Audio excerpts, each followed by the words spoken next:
Mga ka-Vertusyo, samahan niyo po ako sa aking kasiyahan. Bakit po? Dalawa na ang aking bagong bayani commemorative coins. Ayan, tiyagaan lang talaga sa paghahanap at negosasyon. Kaya makipag-negotiate po kasi bago po ang bash. Makipag-negotiate lang po kayo sa akin. Bumibili po ang grupo namin, legit po. No, legit po na naghahanap kami ng mga coins. At ito nga, masayang-masaya ako dahil dalawa na po ang aking bagong bayani commemorative coins. Bagong bayani commemorative coins. Makinang na po siya, nilinis ko na ito eh.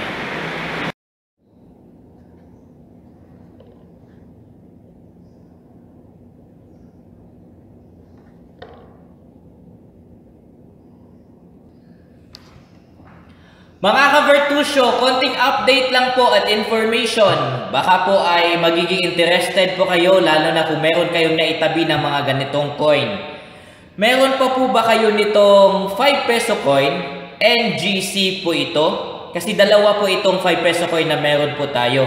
Yung Nonagon at itong Bilog. At kapag kayo mga ka-Vertusyo po ay nakahawak or may hawak kayo ngayon na 5 peso coin at series of 2018 po siya, ito po ang information na dapat po ninyong malaman. Okay po, kasi may issue ang lahat ng 5 peso coin na NGC na series of 2018. Kaya nga po, mahal din ang bentahan po nito ngayon. Rare to find na po siya. Bakit? Pinalitan na po siya. Yung nirelease ng 2018 na 5 peso coin ay pinalitan na sa lahat. Kasi lahat po yun na nirelease during that time ay mga error coins. Ipapakita ko sa inyo kung ano ang error na meron po doon. Kaya ang madalas na makikita po natin na 5 peso coin na Bilog po, which is the new generation coin po, ito ay 2019 na. Yung 2018 very rare to find na po siya. Tapos, alamin din natin kung magkano ang presyo. Saan tayo kukuha ng presyo po ngayon? Ang gamitin natin ay Carousel Philippines. Carousel Philippines ang gagamitin nating source ng bentahan po nito online. Okay? Ready na po ba kayo? Baka mayroon kayong 5 peso coin dyan na Bilog na tulad nito. And series of 2019. Ito ang information na ibibigay ko po sa inyo.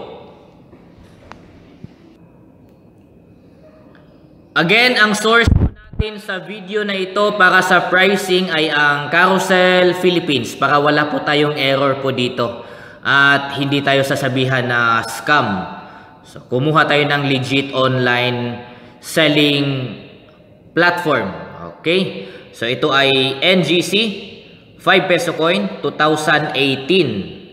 Ang error po na sinasabi sa coin na ito ay ito, lahat po ng coin na nirelease po mga ka-Vertusyo na 2018 ang series, lahat ng mga salitang Republika ng Pilipinas sa may sa pub po, yan ay burado pala.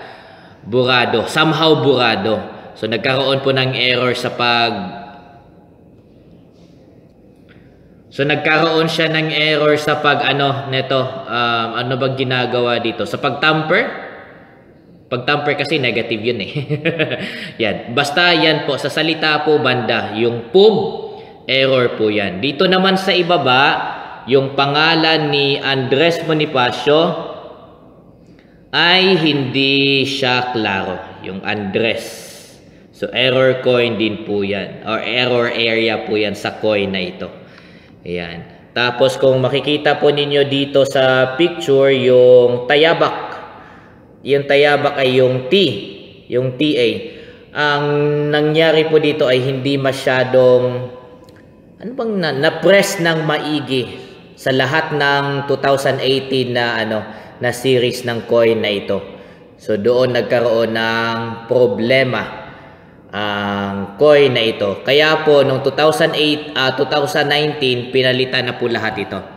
Pinalitan na po lahat ng mga 5 peso coin. Kasi nga lahat ng nilabas nila ng 2018 ay yan po ang error. Kaya baka meron po kayo niyan. 2018 po ang series. Ngayon po, alamin natin kung magkano na po ang presyohan or bentahan po nito sa Carousel PH. Ang bentahan po nito ngayon dahil ito nga ay considered as error coin and very rare to find na po siya kasi isang taon lang at pinalitan na kaagad yung hulmahan po nito. Ang bentahan na po nito online po sa Carousel ay 2,000. Yan, 2,000 na po ang bentahan ng gantong klase ng coin. Itong bilog na 5 peso coin. 2,000. Kaya tignan nyo po yung mga 5 peso na meron po kayo dyan bago po kayo magbayad kay Manong Driver. Baka meron po kayong hawak dyan na 2,000 pesos na po ang bentahan po niyan. 5 pesos to 2,000 pesos. Ang source po natin again para legit, Carousel Philippines. Carousel Philippines po ang pinagkukunan natin dito para legit po siya. Okay. Dahil ito nga ay error coins.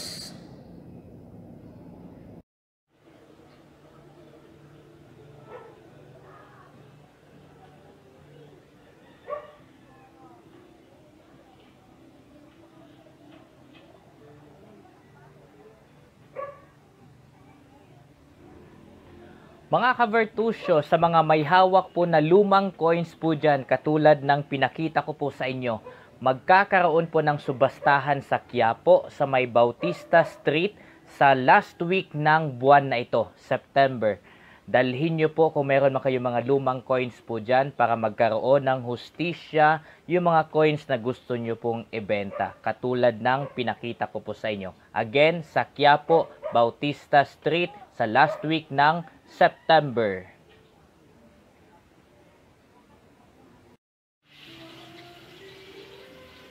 Apolinario Mabini Commemorative Coins.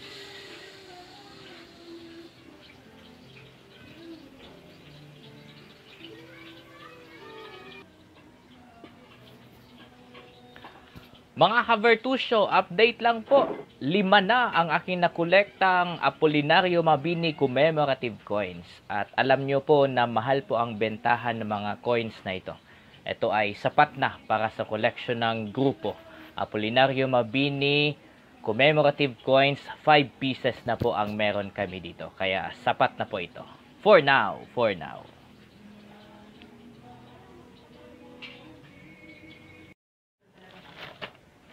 Ate Mayet Perez, thank you again sa transaction po natin. Sa transaction po sa Numista PH Group. Ayan na po siya. Ayan na po ang nabili natin na coins. Ito po ay mga NGC 1 peso coin po ito. Upper mint mark. Check nga po natin kung upper mint mark ba talaga. Yes, ayan.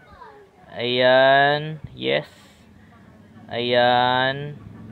Tapos ayan. So lahat po ito ay upper mint mark na mga coin. Nabili po ito ng tig 500 ang isa. Tig 500 pesos po ang isa po nito.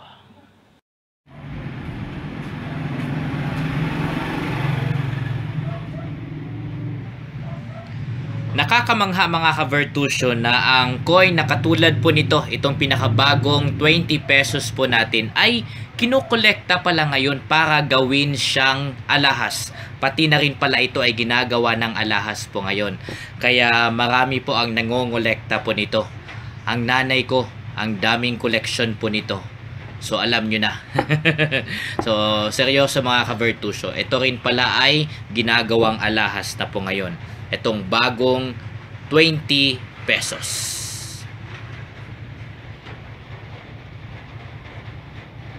Hinahanap ko ito noong nakaraan at kapopost ko lang actually na naghahanap po ako nitong ASEAN 50 2017. Ito ay commemorative coin mga ka-Vertusio at ang face value po nito ay 1 piso or 1 piso.